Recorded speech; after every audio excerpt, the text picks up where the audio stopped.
ഇതൊരു വല്ലാത്തൊരു രംഗമാണ്.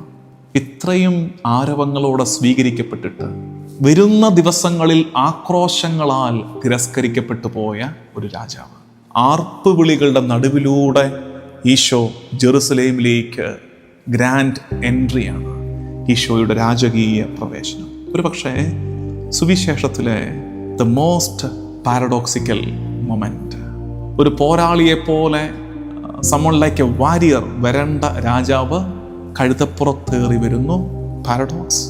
ഓശാന വിളിച്ച ജനം അവനെ ക്രൂശിക്കുക എന്ന് പറയുന്ന ദിവസങ്ങളിലേക്കാണ് ഇതിൻ്റെ പോക്ക്. Again paradox.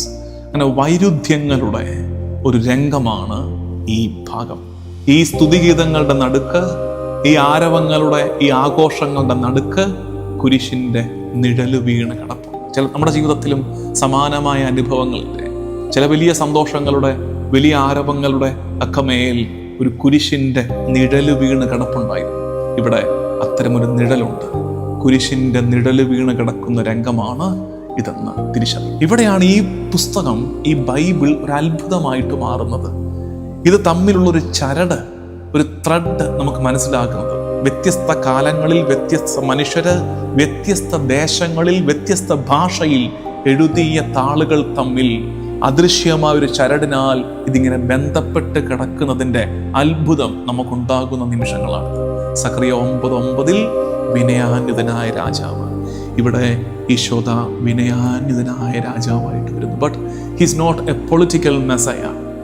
ഒരു പൊളിറ്റിക്കൽ മെസ്സയ അല്ല ഈശോ. മറിച്ച് അവനൊട്ടും ഒരു വയലന്റ് ലിബറേറ്റർ അല്ല, ഒരു വിപ്ലവകാരിയായ വിമോചകനല്ല, ഒരു രാഷ്ട്രീയ മിശിഹ അല്ല ഈശോ. മറിച്ച് he is the king of peace and humility.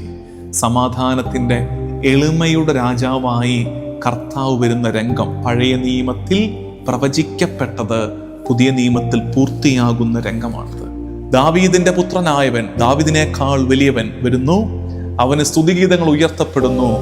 പാപം ചെയ്തു വീണു പോയിടത്ത് പരിഹാരം ചെയ്ത് അവൻ രാജ്യത്തെ പുനഃസ്ഥാപിക്കുന്നു. അവൻ്റെ സിംഹാസനമാകട്ടെ കുരിശു. സിംഹാസനാരൂഢരായ രാജാക്കന്മാരെ കണ്ടു ശീലിച്ച ഒരു ജനതയുടെ മുമ്പിൽ കുരിശിനെ സിംഹാസനമാക്കി, മുള്ളിനെ കിരീടമാക്കി അവൻ കുരിശേറുകയാണ്, സ്ലീവായേറുകയാണ്.